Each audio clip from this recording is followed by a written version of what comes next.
I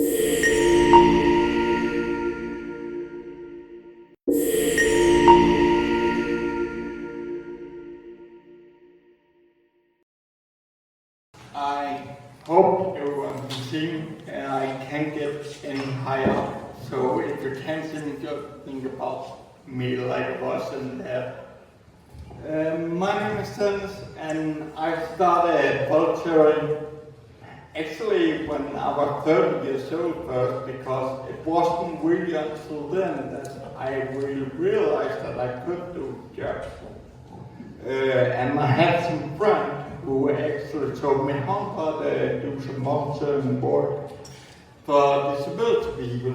And I said, well, that sounds interesting. And it ended up with me actually going a lot of in both national and international. I have done a lot of disability work with the international group in Sierra Leone, for example. And I also do some volunteering to help kids. It's usually some school thing, like helping them with some schoolwork, like mathematics or Danish or English, because they don't have the power at home to do it. So my volunteering in general is disability, Mr. Bryce, and helping young people. And I am not in any organization at the moment. I was said to become too old, so they kicked me out. Thank you so much. Thank you so much. So you're here. A bit the priorities.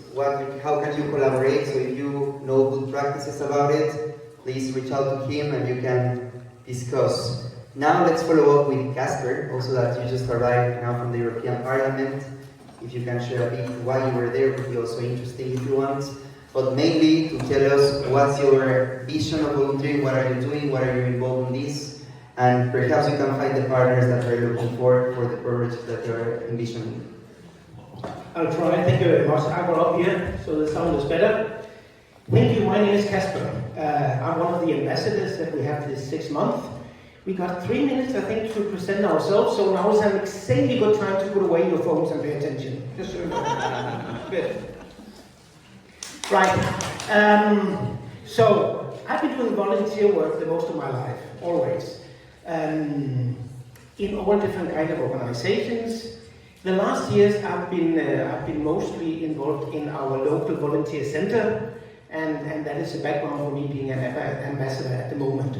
So I come from a town called Odder, which is a very small municipality where we have tried over the last year sort of to redefine the work of the volunteer center. And because we are a very small municipality, we can experiment with things. We know who's who. Everybody is networked in a small community, and that gives us the ability to try different things out. So we try to put together a new board in a volunteer center where we combine people from business, where we combine people from the public center, from the education systems, from different organizations and so on, and have lots of exciting plans. And I don't have time to tell you about that, but we have more people from Odder here, so just get hold of these guys and hear about all the exciting things we are doing.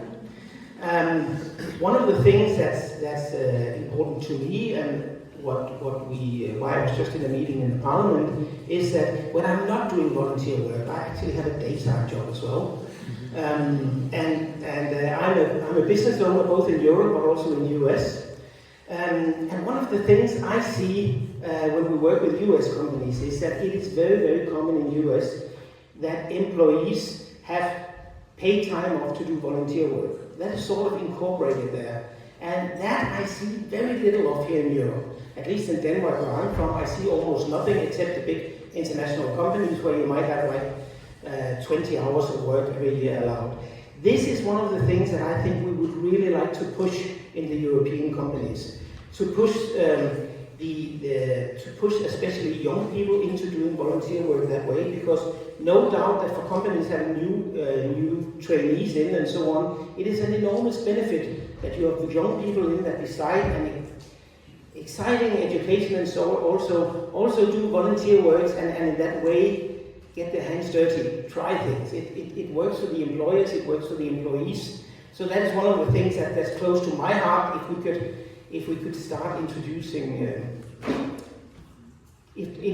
more there, I'm sure companies will think it's a good idea as well. Everybody I talk to thinks these are good ideas. So I'm very interested to hear from some of you guys. If you have experience in that field, please reach out to me because I want to learn something about that. Thank you. Thank you so much. Thank you so much. So employee volunteering, corporate volunteering, you can reach out to him. Now we go for the last one. Very important also to speak about the families, integration, parks, how is everything going in different cities. She will present a couple of slides, and it's going to be very interesting from her point of view, what is needed in this place in Denmark. So a big applause for Karin. Welcome.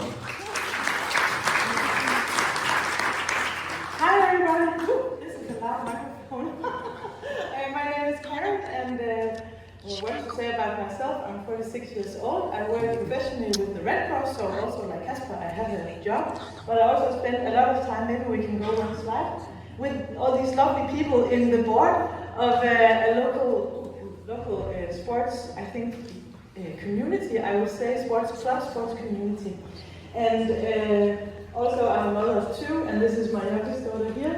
And I brought her on the picture to show, because right here we are actually applying for one more for the board, and I wanted to make sure to show it's okay to have children, because when you're in a sports organization, a lot of people are parents, they have children. They cannot go to meetings in the evening. They have to be at home, and I wanted to show that. So we succeeded with that, and now you see how many women are in the board.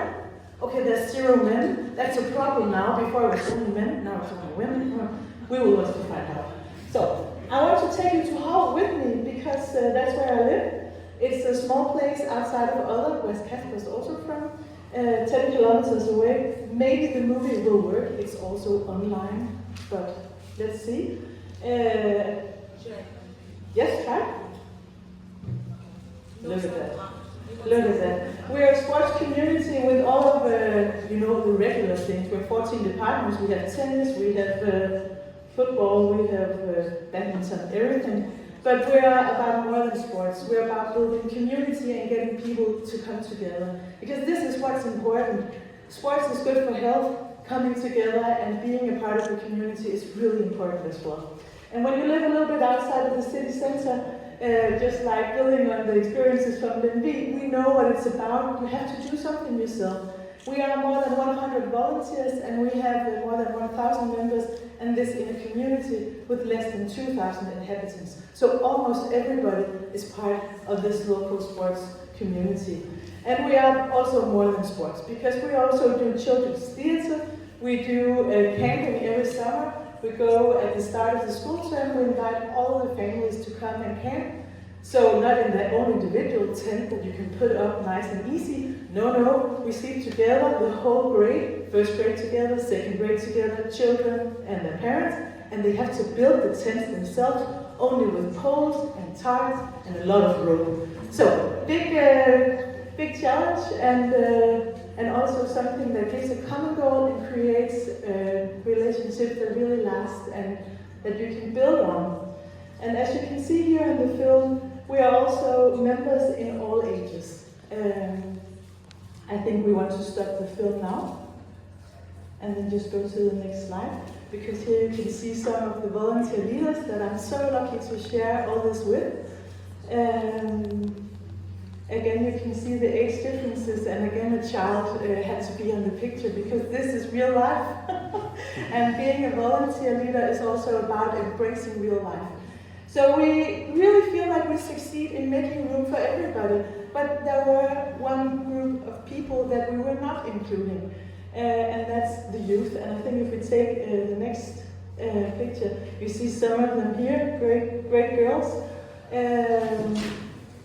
We wanted to do something about it, and then we found out that we could apply for a big grant, and maybe we could create a space that would attract more of the teens to be with us.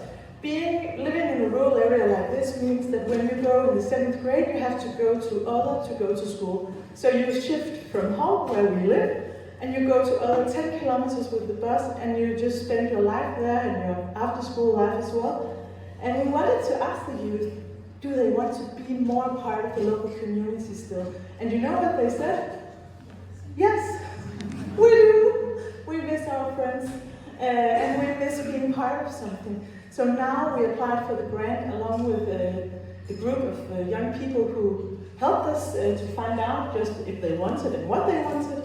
And you know, we got the funds. So I don't think the timing could be any better for me to be here, because I really need to hear all of your experiences on how we can keep the teens in the driver's seat for this project. So how can we make sure that we are having a project made by teens for teens? I think that's my 5 minutes. Thank you so much.